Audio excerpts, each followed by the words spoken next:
Starting with the name of Almighty Allah, the most beneficent, the most merciful. My name is Mohammad Faisal Khan और हमारा आज का lecture होने वाला है exercise 1.2 math class 9 that is question number 3 to identify following matrices. कौन से हमें मैट्रिक्स दिए गए, हमने इनमें से आइडेंटिफाई करना है, मतलब बताना है कि इधर ये मैट्रिक्स हमारे पास डायगोनल मैट्रिक्स है, स्केलर मैट्रिक्स है या फिर यूनिट और आइडेंटिटी मैट्रिक्स है। सबसे पहले अगर हम डायगोनल मैट्रिक्स की बात करें, डायगोनल मैट्रिक्स हमारे पास वो मैट्रिक्स होते हैं जिसकी डायगोनल एंट्रीज जो कि ये वाली एंट्रीज होते हैं वो उनमें से एक या एक से ज्यादा एंट्रीज नॉन जीरो हो और बाकी जो हमारे पास एंट्रीज है जो कि नॉन डायगोनल एंट्रीज होते हैं वो हमारे पास जीरो हो। अगर हम डायगोनल मैट्रिक्स की एग्जांपल देखें तो हमारे पास ये एक एग्जांपल है जो कि डायगोनल मैट्रिक्स की एग्जांपल है जिसकी डायगोनल एंट्रीज ये वाली डायगोनल एंट्रीज नॉन जीरो है और नॉन डायगोनल एंट्रीज जीरो है। तो मैट्रिक्स बी है हमारे पास डायगोनल मैट्रिक्स।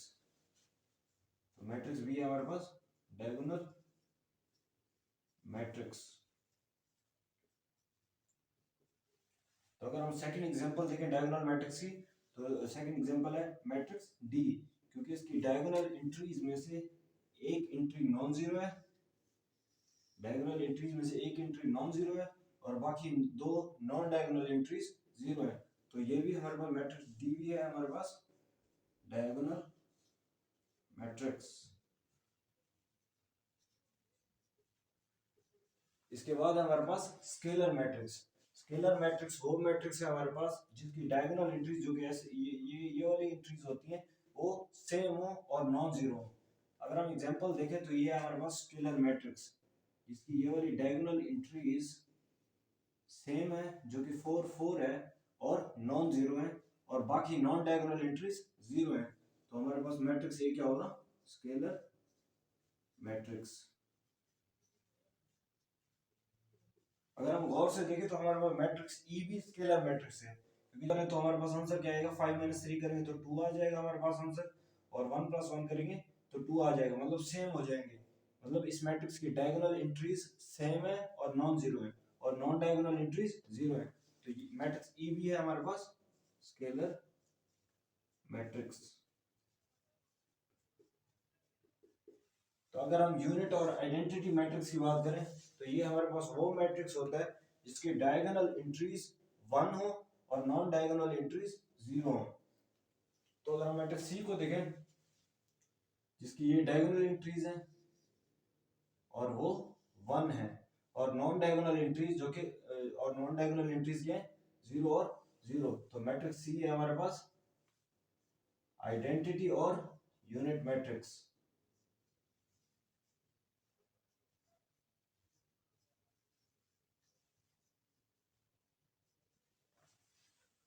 सो ये है हमारे पास क्वेश्चन नंबर 3 जिसको जो हमने आइडेंटिफाई किया मैट्रिसेस, डिफरेंट मैट्रिसेस जो हमें गिवन थे उसको as a base of diagonal matrix है, स्केलर मैट्रिक्स है या फिर आइडेंटिटी और यूनिट मैट्रिक्स है। क्वेश्चन नंबर 3 के बाद हमारे पास question number 4 which is to find the negative of matrices. हमें एक ए मैट्रिक्स दिया गया है, बी मैट्रिक्स दिया गया है और सी मैट्रिक्स हमें दिया गया है और हमें कहा गया है कि इसका नेगेटिव फाइंड करें। नेगेटिव का मतलब होता है माइनस से, आपको जब भी नेगेटिव मैट्रिक्स फाइंड करने को कहे तो हमने नेगेटिव या माइनस दोनों साइड पे मल्टीप्लाई कर देना है। जब हम माइनस इसके साथ मल्टीप्लाई करेंगे तो हमारे पास आ जाएगा -a। जब माइनस हम अंदर वाली मैट्रिक्स के साथ मल्टीप्लाई करेंगे तो बेसिकली हमने सिर्फ साइन चेंज कर देना है। अगर अंदर वाला नंबर पॉजिटिव है, यहाँ पॉजिटिव 1 था, आंसर में आया -1, यहाँ 0 था तो 0 0 रहेगा और ये -1 है तो ये हमारे पास +1 हो गया। अगर हम बी मैट्रिक्स की बात करें तो ये हमारे पास है नंबर दिए गए 3 -1 2 एंड 1। जब हमने नेगेटिव ऑफ बी मैट्रिक्स किए तो हमने नेगेटिव को दोनों साइड में मल्टीप्लाई कर दिया, नेगेटिव यहाँ मल्टीप्लाई हुआ तो negative B is equal to आ जाएगा हमारे पास।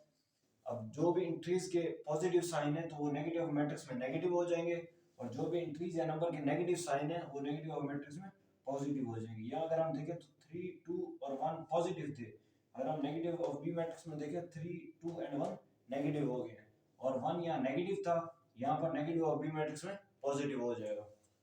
ये बेसिकली इन रूल से होता है कि अगर हम नेगेटिव या माइनस नंबर को पॉजिटिव नंबर से मल्टीप्लाई कर दें तो हमारा आंसर होता है नेगेटिव। अगर हम नेगेटिव नंबर को नेगेटिव नंबर से मल्टीप्लाई करें तो हमारा आंसर होता है पॉजिटिव। अगर हम पॉजिटिव नंबर से मल्टीप्लाई करें तो हमारा आंसर होता है पॉजिटिव। तो ये इन रूल्स के बेस पे हम साइन चेंज कर रहे हैं। अगर हम सी मैट्रिक्स की बात करें तो हमारे पास मेंबर्स है, एंट्रीज हैं 2 6 3 एंड 2।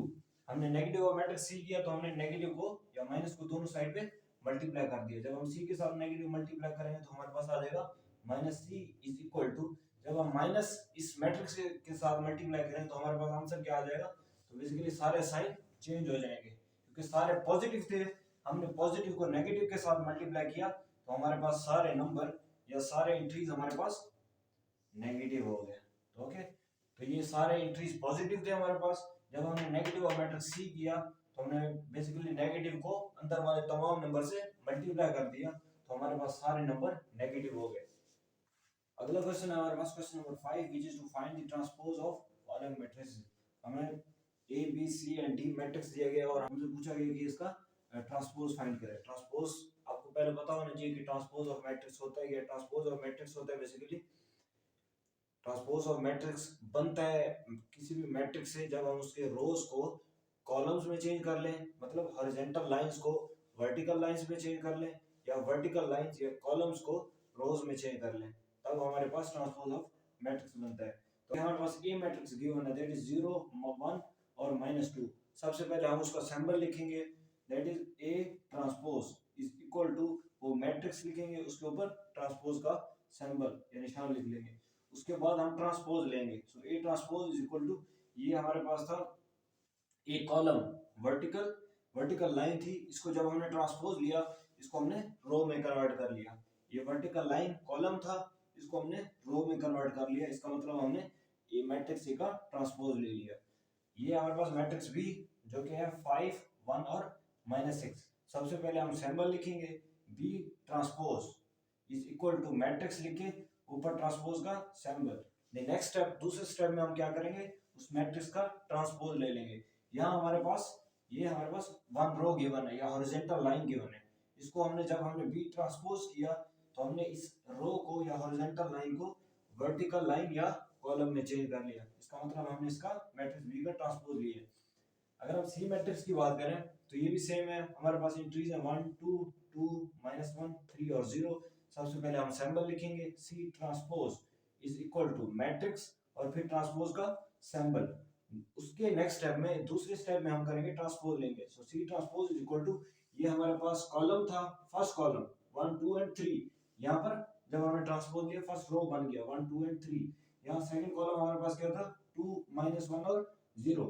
जब हमने ट्रांसपोज लिया ये हमारे पास सेकंड रो बन गया 2 -1 और 0। अगर हम मैट्रिक्स डी की बात करें तो इसकी एंट्रीज हमारे पास 2 3 0 एंड 5। सबसे पहले हम सिंबल लिखेंगे, रिप्रेजेंट कैसे करते हैं D T. D of matrix D का ट्रांसपोज लिया, matrix D transpose equal to matrix लिखा उसका ट्रांसपोज लिखा सिंबल। उसके बाद हमने मैट्रिक्स डी का ट्रांसपोज किया that is D matrix D transpose is equal to, ये हमारे पास पहले कॉलम था वर्टिकल लाइन था 2 और 0। जब हमने ट्रांसपोज किया तो ये हमारे पास फर्स्ट रो बन गया 2 और 0। ये हमारे पास सेकंड वर्टिकल लाइन या कॉलम था।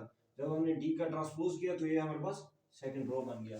तो ऐसे ही हम ट्रांसपोज ऑफ फॉलोइंग मैट्रिसेस या ट्रांसपोज ऑफ मैट्रिक्स फाइंड करते हैं कि रोज को इधर कॉलम में, मतलब हॉरिजॉन्टल लाइन को इधर वर्टिकल लाइन में या वर्टिकल लाइन या कॉलम को हम रोज में चेंज करते हैं। तो अगर आपको आज का लेक्चर समझ में आया तो वीडियो को लाइक करें और ज़्यादा से ज़्यादा शेयर करें और सब्सक्राइब करना ना भूलें। Thank you.